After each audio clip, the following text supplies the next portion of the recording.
நீங்கள் பணம் விஷயத்தில் கவனிக்க வேண்டிய 7 முக்கியமான விஷயங்களை பற்றி. 1.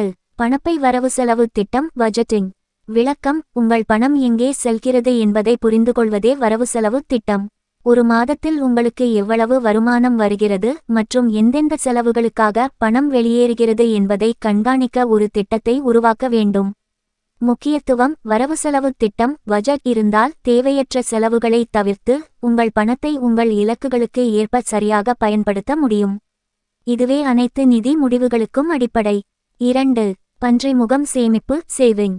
விளக்கம்: எதிர்கால இலக்குகளுக்காக, உதாரணமாக வீட்டுக்கான முன்பணம், ஓய்வு பெறுதல் அல்லது எதிர்பாராத செலவுகள், தொடர்ந்து ஒரு தொகையை ஒதுக்கி வைப்பது.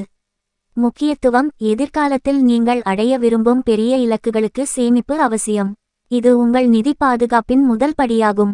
நீங்கள் சம்பாதித்தவுடனே முதலில் சேமிப்புக்காக ஒரு தொகையை எடுத்து வைத்துவிட வேண்டும். 3. முளைக்கும் செடி முதலீடு இன்வெஸ்டிங். நட்சத்திரக்குறி விளக்கம்: உங்கள் பணத்தை உங்களுக்காக வேலை செய்ய வைப்பதுதான் முதலீடு. பங்குகள், ஸ்டாக்ஸ், பத்திரங்கள், பாண்ட்ஸ் அல்லது பிற சொத்துக்களில் முதலீடு செய்வதன் மூலம் காலப்போக்கில் உங்கள் செல்வத்தை வளர்க்கலாம். முக்கியத்துவம்: பணவீக்கத்தை, இன்ஃப்ளேஷன் எதிர்கொள்ளவும் ஓய்வூதியத்திற்கு போதுமான பணத்தை சேர்க்கவும் முதலீடு அவசியம். வெறும் சேமிப்பை விட முதலீடு அதிக வருமானத்தை ஈட்டித் தரும். 4. இரு வளையங்கள் கடன் மேலாண்மை டெட் மேனேஜ்மெண்ட். விளக்கம்: தேவையற்ற கடன்களை தவிர்ப்பது மற்றும் தற்போதுள்ள கடன்களை, குறிப்பாக அதிக வட்டி கொண்ட கடன்களை முக்கியத்துவம் கொடுத்து செலுத்தி முடிப்பது. முக்கியத்துவம்: அதிக வட்டி கொண்ட கடன்கள் உங்கள் செல்வத்தை அரித்துவிடும். கடன்களை திறமையாக கையாள்வது, குறிப்பாக கிரெடிட் கார்டு கடன்கள் போன்றவற்றை சீக்கிரம் அடைப்பது, நிதி சுதந்திரத்தை அடைய உதவும். 5. கேடயம் அவசர கால நிதி எமர்ஜென்சி ஃபண்ட்.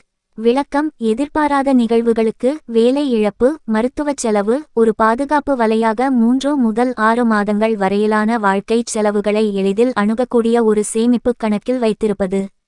முக்கியத்துவம்: அவசர கால நிதி இருந்தால் எதிர்பாராத செலவுகள் வரும்போது நீங்கள் கடனை நாட வேண்டியதில்லை அல்லது உங்கள் முதலீடுகளை விற்க வேண்டியதில்லை.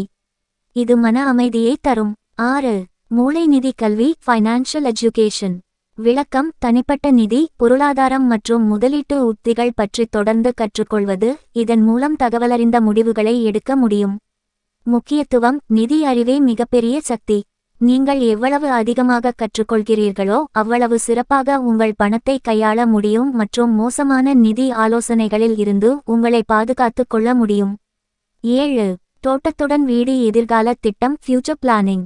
விளக்கம்: ஓய்வூதியம், சொத்து மேலாண்மை, எஸ்டேட் பிளானிங் மற்றும் ஒரு மரபை விட்டு செல்வது உட்பட உங்கள் நிதி இலக்குகளை பற்றி நீண்ட காலத்திற்கு சிந்திப்பது. முக்கியத்துவம்: எதிர்கால திட்டமிடல் என்பது உங்கள் இலக்குகளை ஒரு வரைபடமாக மாற்றுகிறது. உங்கள் இறுதி காலத்திற்கு பிறகு உங்கள் சொத்துக்கள் எவ்வாறு கையாளப்பட வேண்டும் என்பதையும் இது உறுதி செய்கிறது.